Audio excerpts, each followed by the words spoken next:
Shalom, this is Dr. Michael Schulman. I'm greeting you from Jerusalem and the Noahide Academy, and this is the introduction to our course on the secrets of Noah's Ark. I want to start this first class with a brief review of a few verses in the book of Genesis about Noah and about the Ark, with explanations by Rashi. Rashi brings in teachings from the Talmud and from the Midrash, which will lead to a deeper and a more accurate understanding of what the Hebrew Bible is telling us. So from that introduction, which in itself is going to be quite amazing, from the things that we derive from that, we're going to go into what is revealed and what can be discovered about the construction of the ark itself, and is being commanded by God.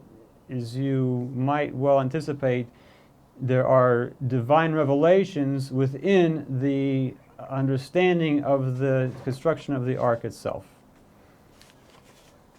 So let me go ahead and begin with these verses that I picked out. We're first introduced to Noah in chapter 5 of the book of Genesis, in verses 28 through 32. So this describes the birth of Noah from his father, who was Lamech. And verse 28 continues that Lamech lived 182 years and begot a son. And he called his name Noah, saying, "This same shall comfort us in our work and in the toil of our hands, which comes from the ground, which the Lord has cursed." The connection in the Hebrew is that comfort is Yenachem, and therefore, since Noah was prophesied to be the one who would bring that comfort to mankind, that was how his name was chosen. So from verse 30, and Lamech lived after he begot Noah 595 years, and he begot sons and daughters. And all the days of Lamech were 777 years, and he died. And Noah was 500 years old, and Noah begot Shem, Ham, and Japheth. So amazingly, in introducing us to Noah, the Torah skips the first 500 years of Noah's life. It says he was born, he lived for 500 years, and then he began having children. The other earlier generations were already having children at the age of 100, 200, even less than 100. Why was it that Noah did not have children for such a long time? That's one question we're going to investigate. The second verse, which I'm going to point out, is in chapter 6, verse 3, which is the introduction to that there's going to be a destruction of mankind if they do not repent from the evil that became rampant throughout the world. So verse 3 in chapter 6 says, "And the Lord said, My spirit shall not abide in man forever, for that he is also flesh. Therefore shall his days be 120 years."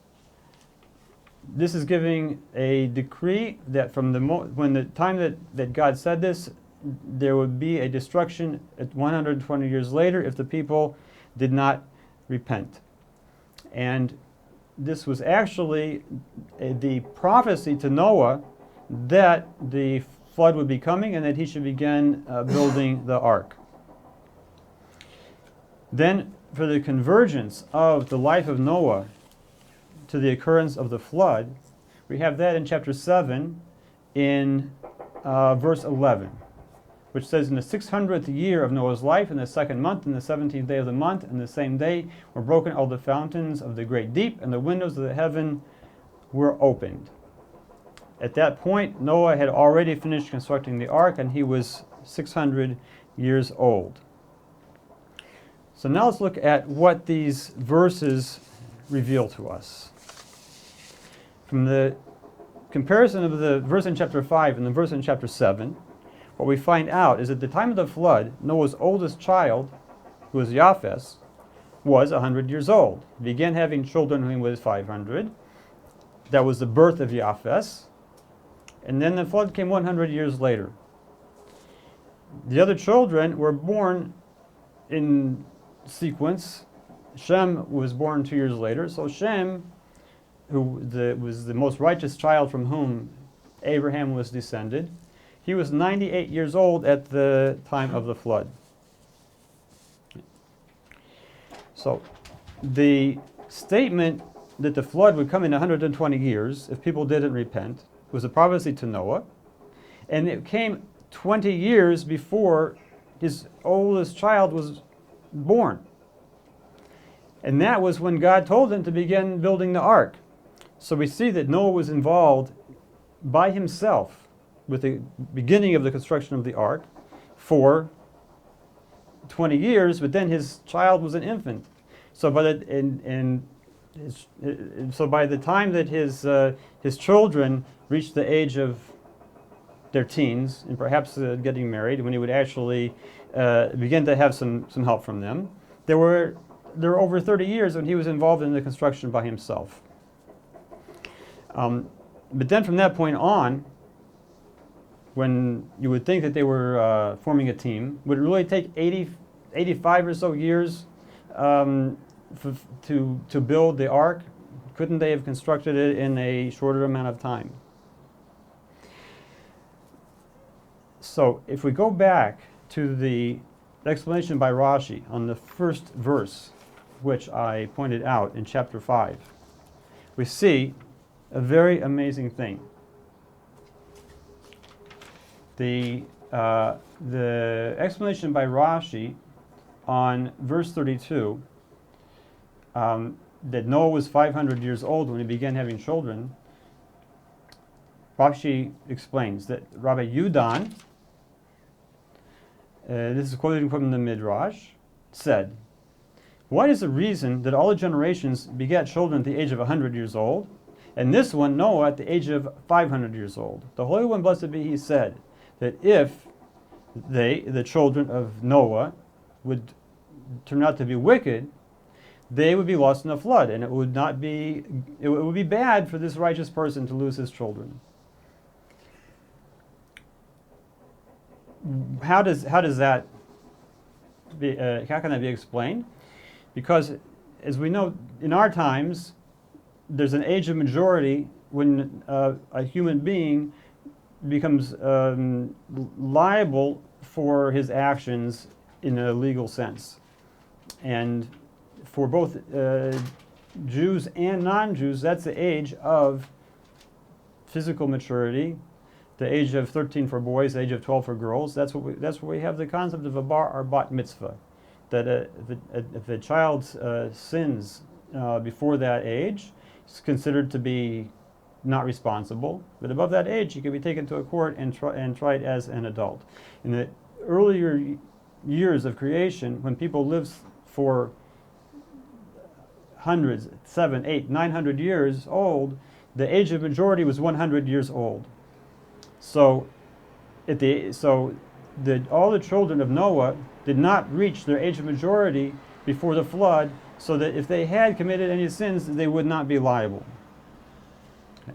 But then there's another reason that it says that what if they would have been born sooner and they would turn out to be righteous, like their father, so they would not be punished in the flood. They would be saved.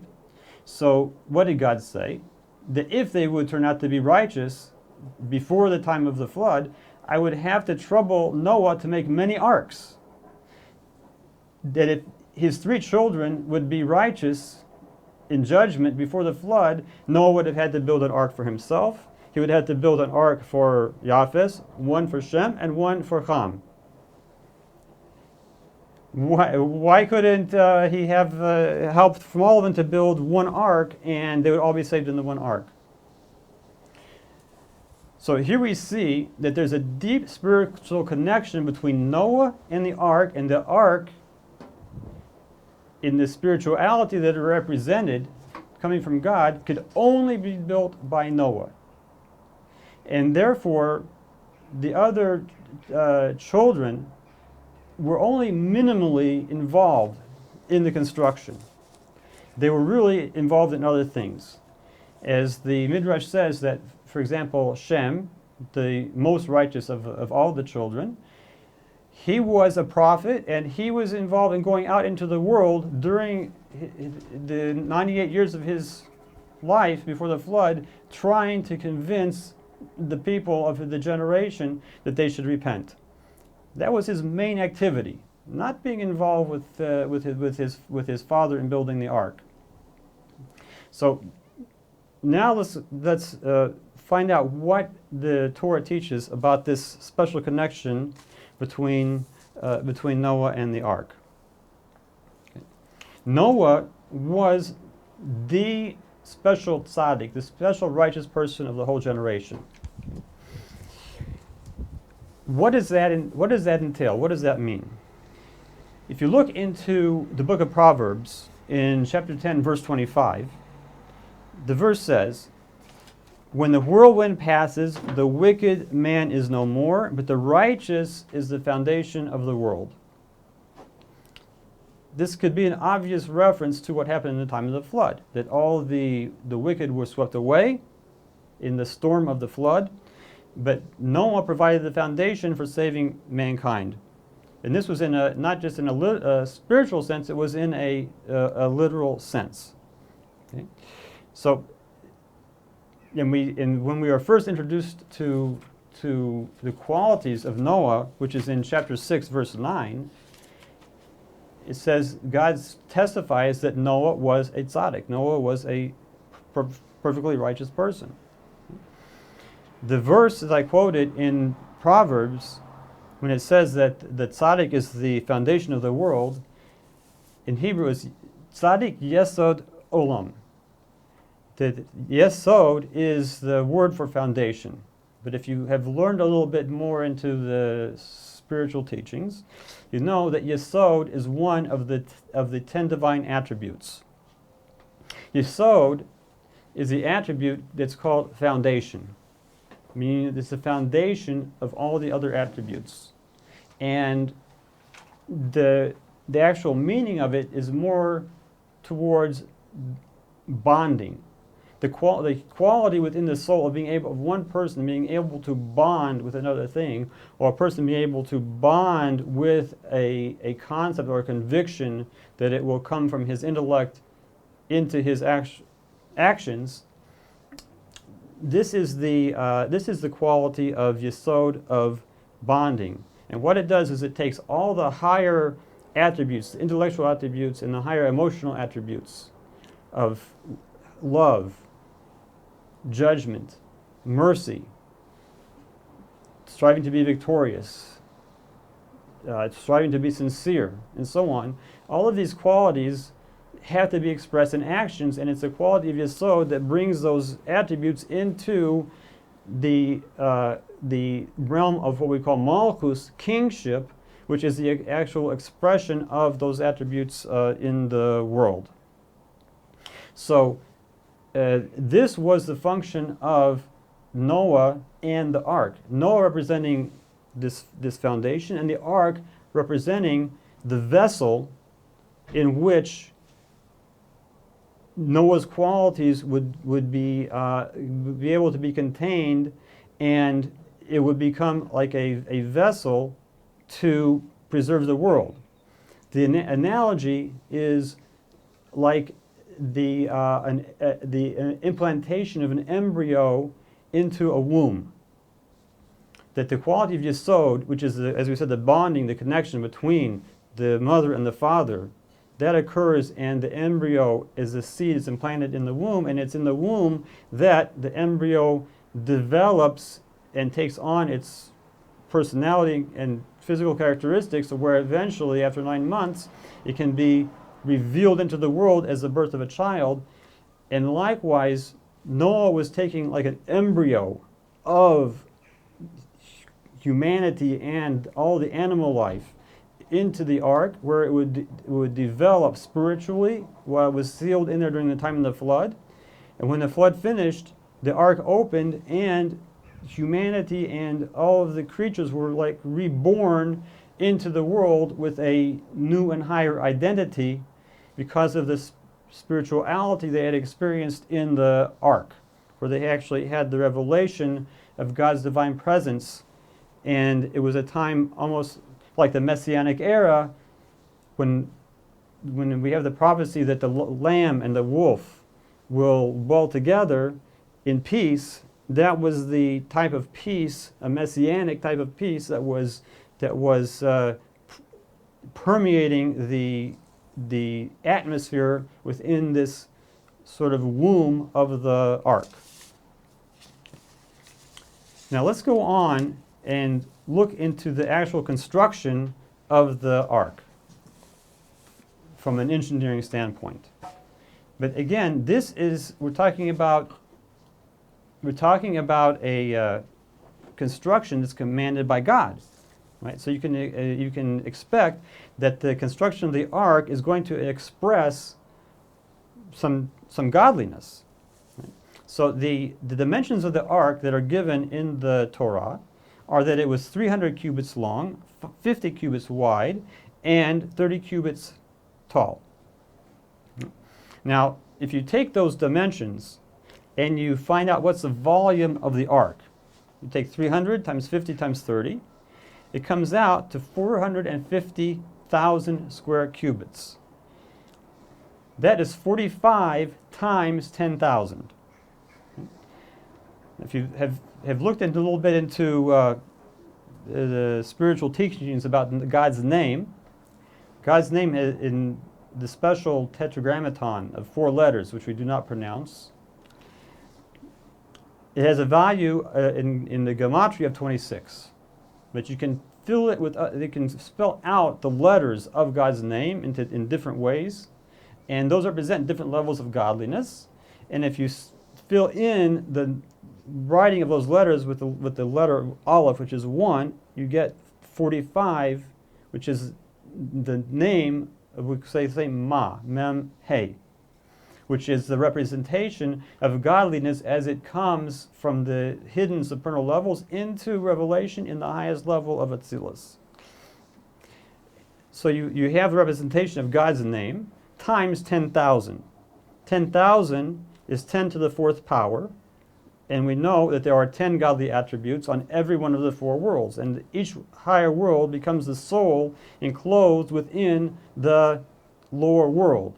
So you have, within the 4 worlds, coming down from the highest to ours, you have 10 times 10 times 10 times 10 of all of God's attributes enclosed one into the other, which is 10,000. So we see that the ark represents God's name as it fills all aspects of the spiritual and the physical creation. Then, on top of that ark, which was a volume of representing godliness in the whole creation, there was a sloping roof which was only 1 cubit high, like a crown on top of everything else.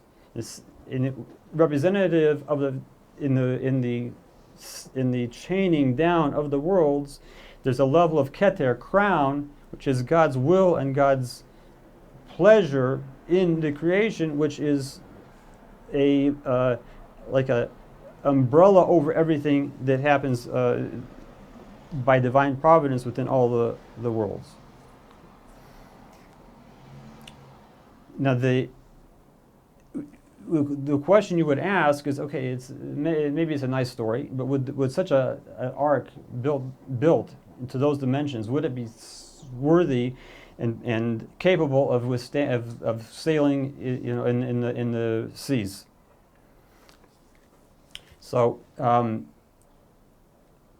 the basis of the continuation of this course that I'm teaching is from an unpublished manuscript by an engineer from Pittsburgh, where I lived for many years, by the name of Joseph Silver, of blessed memory. And he received a spiritual calling to delve deeply into all the aspects of Noah's Ark, how it was made, how it functioned, how the animals could have survived and thrived within the ark. Now, from his analysis, we submitted that to an engineering firm which analyzed the dimensions of the ark as a naval vessel according to the most modern software to look at the stresses and the balance of whether the ships that they construct can actually be seaworthy. Right? So the two things that they look for in that analysis is the ratio of the length to the submerged depth of the vessel and what's called the transverse metrocenter height, which is whether the rolling ship will turn over when it's being tossed by the waves. So what they found out is that in their analysis, the minimum ratio of the length to the depth of the ship in the ocean, it has to be at least a ratio of 15 to 1. Larger is better. It turns out that the ark was exactly a 15 to 1 ratio as the class of a gigantic barge that was seaworthy in that respect. And why 15 to 1? If you have studied the divine code and you've looked at the names of God that are holy and not allowed to be erased, there's one of the divine names which has the numerical value of 15. So again, you see God's name coming up in the physical properties of the ark. In terms of the transverse height that would be allowed for such a ship, there's a minimum that's allowed, and when the dimensions of the ark are analyzed, it comes out about 1.5 to 2.5 times that minimum value. So the ark was very stable against being tossed and turning in the seas. So all of this, why are we given all this information that we can derive from the few verses of the Torah? It's to show us that, number one, this story has a reality, that such a ship that was on the size of the largest ships that have ever been built, and just until our times there was no such a large ship until the super tankers and the very largest cruise ships are on that level of size. So I hope that's provided an interesting introduction to you, and I'd be very happy and pleased to have you join us for the next class.